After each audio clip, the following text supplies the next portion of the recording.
miserable gifts and think you can marry my daughter. Chai, she screamed. You have just insulted my family. She pointed violently at the gate. Listen, old man, before I close this my eyes, and open them, carry this bad luck you call a son out of my compound.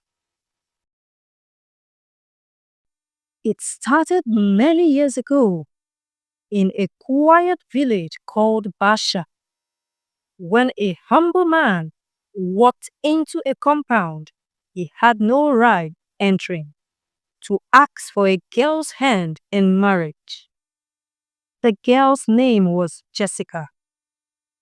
Jessica was not only beautiful, she was breathtaking. Her father, Mazidike, had been a great farmer. His barns overflowed. His cattle grazed endlessly. His name commanded respect. Jessica, his only daughter, grew up wrapped in silk and praise, a life most people only dreamed of. People worshipped her like she was a princess. Men whispered her name like a prayer. Every day, suitors lined up outside her mother's gate, hoping for a chance. But her mother's sharp tongue drove them away faster than a hunter's arrow. I didn't suffer to train my daughter to this level for a mechanic or farmer to come and marry.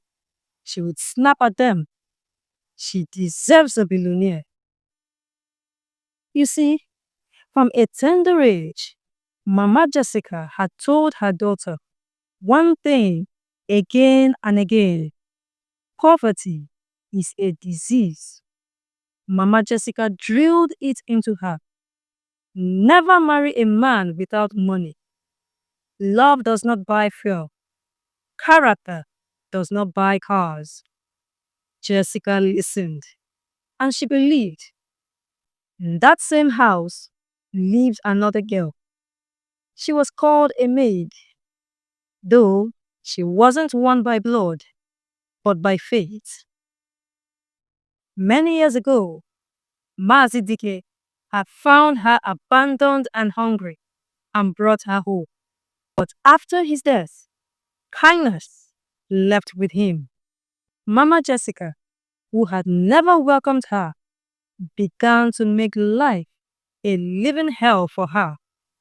She woke before dawn, scrubbed floors until her fingers burned, fetched water until her neck ached, cooked meals she never tasted, and slept where no one would see her tears. Her name was Angela.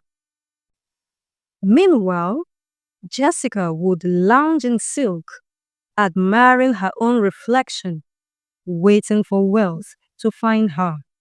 Life had taught her nothing because she had never needed to learn anything, or so she thought. Two girls, two paths. One learned humility through hardship, the other pride through comfort. But on that quiet afternoon, their worlds were about to collide in a way no one could have imagined. The man's name was Dickson. He was humble, hardworking, but poor. At least, that's what the village believed. He was so poor that he could only afford to wear the same clothes every day. Rumors had it that he once lived abroad for 10 years, but returned with nothing but the clothes he was putting on after he was deported. Since then, he would wake up very early in the morning, go to the farm, then to the market to sell his crops. The villagers liked him because he knew how to make them laugh. When Dickson first saw Jessica on the road, her beauty melted his heart. and he knew he had found his missing rib. But when he told his father about his intention to marry her, his father frowned. That girl will bring nothing but pain, his father said. She is not a wife material, he continued.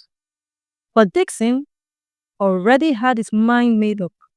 It was either Jessica or no one else. That afternoon, Dickson walked into the compound quietly, his eyes calm.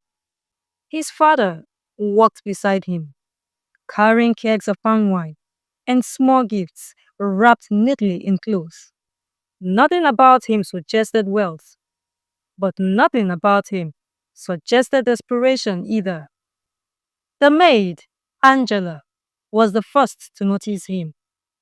She paused mid-sweep, greeted them respectfully, and watched as they stopped at the front of the house, waiting.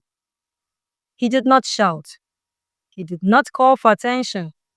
He waited, the way a man who understands time waits.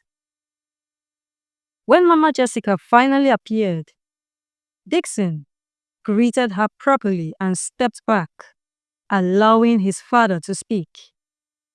The old man lowered his head slightly, cleared his throat, and began. Our wife, he said calmly. Our people say, a toad does not run in the daytime for nothing. It is either something is chasing it or it is chasing something. The woman nodded slowly, though suspicious. My son told me there is a flower in this house he wishes to pluck. She laughed thinly.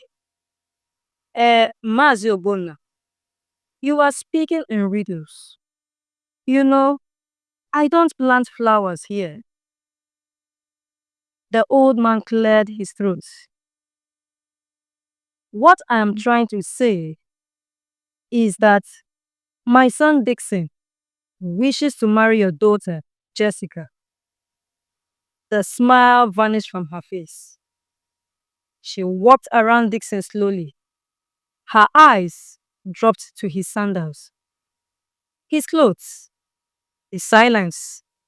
The longer she looked, the more irritated she became. To her, humility looked like weakness. Silence looked like poverty. Jessica stepped out of the house. She was beautiful, poised, and curious. She studied Dickson briefly, not with kindness, but with calculation. She had been taught that love without money was useless. This man looked like poverty was his middle name. She said nothing. Her silence was permission. Mama Jessica's laughter exploded like a slap. It wasn't the kind of laughter that carried joy. It was sharp and cruel, the kind that digs into a man's chest and refuses to leave. You, she said, you came to ask for my daughter's hand in marriage? Chai, you have just insulted my family. She waved a hand at him. Just look at him, she said. This one that looks like he hasn't even eaten in weeks. Is this what you brought to me? Then she pointed sharply at the gate. Old man, she snapped. Before I close my eyes and open them again, carry this your bad luck out of my compound. The old man's hands trembled. My son, let us go, he said. But he didn't. He remained where he stood, lifted his head calmly, and spoke again. Mama Jessica, he said gently, thank you for your honesty. The words unsettled her. Then he turned, not towards Jessica, but towards the girl gripping the broom. The maid's heart skipped. Dickson looked at her, not with pity, not with amusement, but with respect. If your daughter is too big for me, he said quietly, then permit me to ask for the maid's hand in marriage instead. The broom slipped from her fingers. For a moment, no one understood what he had said. Then the laughter came. Not gentle laughter, the kind that cuts deep. Men slapped their thighs. Women covered their mouths, whispering loudly. The maid? Did you hear him? This one has lost his senses. Jessica coughed and turned away. To her, the maid wasn't even human enough to compete with. The mother's face twisted. I knew you had no class, she shouted. But I didn't know you were this senseless. She stepped forward, pointing sharply at the maid. You mean this one? She yelled. My maid? A girl with no parents, no name, no future? Her laughter turned bitter. If you were looking for shame, she said, you found it today. The maid froze. Her fingers tightened around the broom. She had survived hunger. She had survived insults. But this one entered her chest and refused to leave. She lowered her head. The mother spat her final words like stones. See your level, she said to the man. You truly fit each other. She waved her hand dismissively. You know what? You don't even need a bride price. Just take her. In fact, she can follow you now. Of what use is she to me? The man who picked her from the gutter is dead. So yes, she sneered, you are free to marry her. Silence fell. Dickson nodded once, calm and unshaken. Then we shall return in 3 weeks, he said quietly, to do what is required. He turned and walked away. His father followed. Behind them, laughter echoed. That evening, the maid left the compound quietly, balancing an empty clay pot on her head as she walked towards the stream, the only place where her thoughts felt lighter. She did not notice him at first. Dickson was returning from the farm, a hoe resting across his shoulder, dust clinging to his feet. When he saw her, he slowed. Good evening, beautiful maiden, he said. She stopped and turned. Her heart skipped, not from fear, but surprise. She lowered her eyes, suddenly unsure of herself. I wanted to speak with you, Dickson said, about what happened today. Her fingers tightened around the clay pot. I didn't come to mock you, he continued, or to turn you into a joke. He paused. My intentions were clean. She finally looked at him. I know, she said softly, but I am not ready for marriage. Dickson nodded. I understand. But I know this. No one deserves to live where their worth is measured by how much they suffer. Her throat tightened. No one had ever said that to her. Just then, 2 young women passed by. They slowed when they saw them, smiled, One said loudly, "He ignored girls like us for a maid." They laughed and walked on. The maid's shoulders stiffened. Dickson didn't look back. "Let them be," he said calmly. "Some people only see value when it's already gone." He turned to her.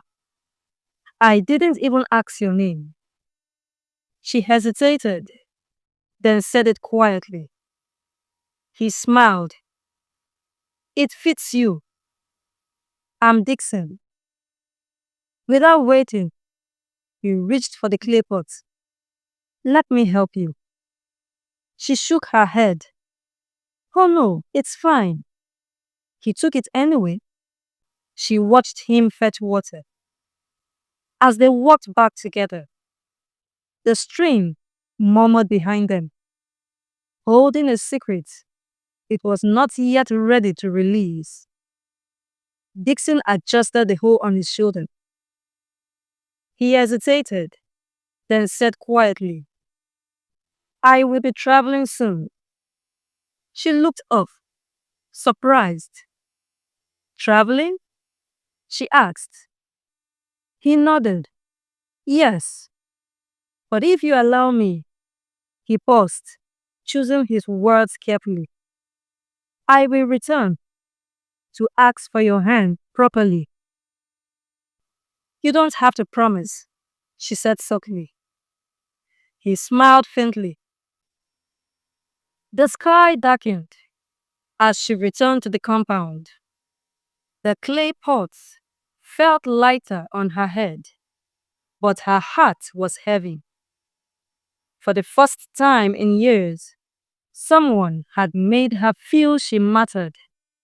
She stepped inside quietly. That was when she saw them, the mother and Jessica, seated like judges, waiting. "So," the mother said coldly, "you have suddenly become too important to fetch water on time." The maid rose, lowering the pot. "I'm sorry, ma." "Sorry?" the woman snapped. "Sorry won't cook the food, will it?" Jessica laughed lazily. The mother stood, sharp but controlled. "Where were you?" The maid hesitated. "Answer me." "I was at the stream," she said quietly. "I met Dickson and we talked." The mother laughed, bitter and low. "Dickson? The wretched man from this morning?" She turned to her daughter. "Can you imagine? She didn't even wait for him to pay her bride price before following him around like a peacock."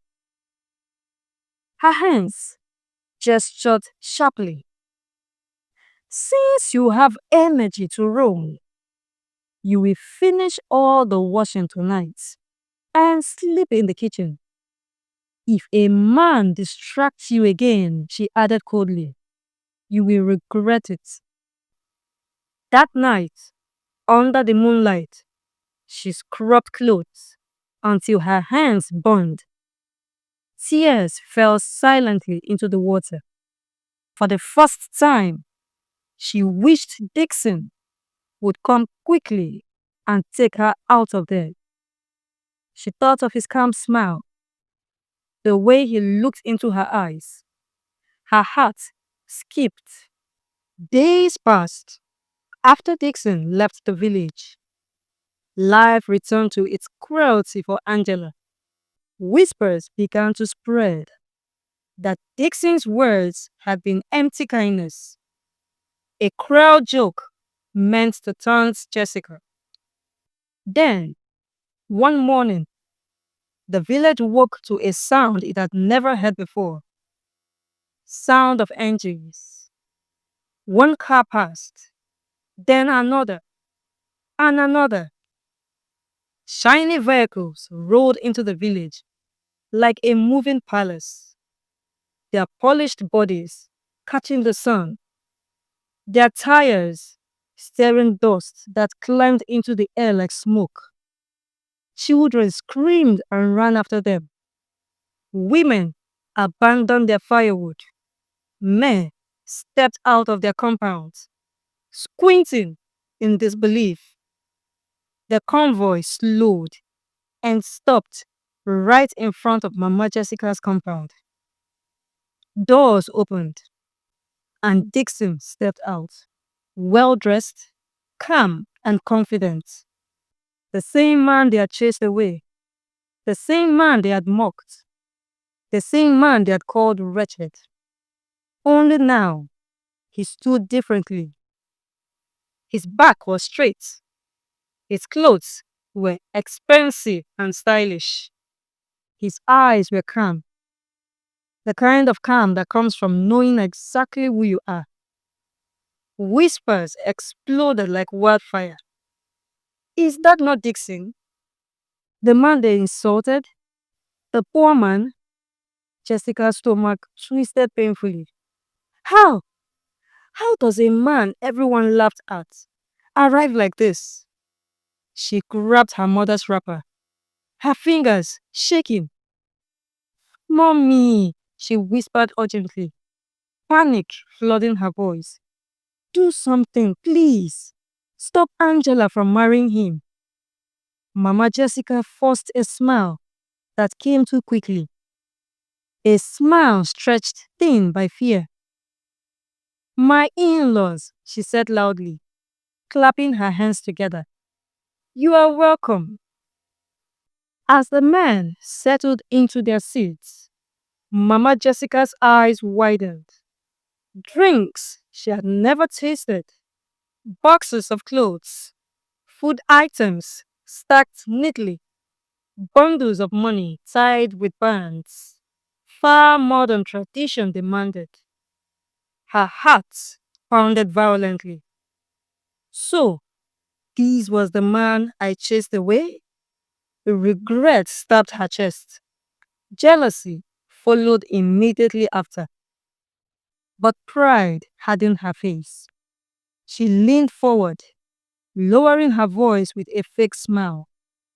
She began carefully. From the beginning, it was my daughter you wanted. Jessica is still here, beautiful and educated. The men exchanged glances. One of them answered calmly, but firmly. We are not here for Jessica. We are here for Angela. The words hit Mama Jessica like a slap. Her smile cracked. Her eyes darkened. So, the maid would take what my daughter lost? Never. She rose abruptly and walked to the backyard, pacing like a trapped animal, back and forth, back and forth. Her mind raced. Then, a thought crawled in.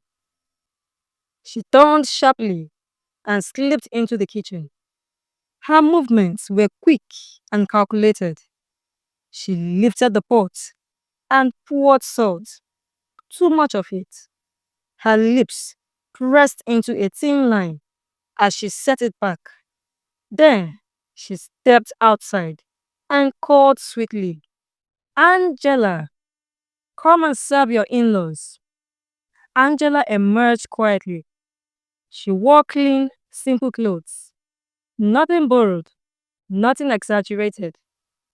As she walked forward with the tray, murmurs rose from among the villagers. Ha! See our wife. That girl has character. Each word pierced Jessica like a knife. Angela knelt and served. Then Dickson tasted the food. He paused. The compound held its breath. Then he spat. One by one, his companions followed. Murmurs erupted. What kind of food is this? Are you sure she's ready for marriage? Jessica smirked. Mama Jessica shook her head dramatically. I warned you, she said loudly. Some people are not wife material. Angela's hands trembled. Tears spilled freely down her cheeks. Then Dickson stood. He raised one hand, and the noise died instantly. He turned to Angela. Did you prepare this food alone? She nodded, her voice shaking. I tasted it before I came out. It was fine. Dickson turned to face the crowd. I believe her. Silence crashed over the compound. And even if it were true, he added calmly, I still choose her. Gaps ripped through the air. I did not come here for perfection, he continued. I came for character. He reached for Angela's hand. I will marry her, with or without approval. The crowd erupted. Let the ceremony begin, a kingsman declared. When it was over, Jessica collapsed to the ground. She laughed, then cried, then laughed again. Sharp, broken laughter. Villagers whispered and mocked. She rejected gold. Pride has finished her. She crawled forward and grabbed Dixon's leg. Please, she sobbed. Forgive me. Dickson looked down at her once, then gently removed her hand and turned away. As the cars pulled out, Jessica screamed. She turned on her mother, beating her chest. You deceived me, she cried. You taught me to despise people without money. Look at me now. Look at me now. Mama Jessica stood frozen. For the first time in her life, words failed her. Inside the moving car, Angela stared ahead quietly. I never knew you were rich, she said softly. Dickson exhaled. I hid it, he said, because I wanted to know the true character of the people around me. And besides, I wanted to marry for love and not for wealth. She leaned her head against his shoulder, tears slipping silently. And that day, the village learned a lesson it would never forget. Never measure destiny by appearance. Never mistake humility for weakness. Because sometimes the blessing you chase away today is the one you will beg for tomorrow. Thank you for watching. Please like, share, subscribe for more, and stay tuned for the next one.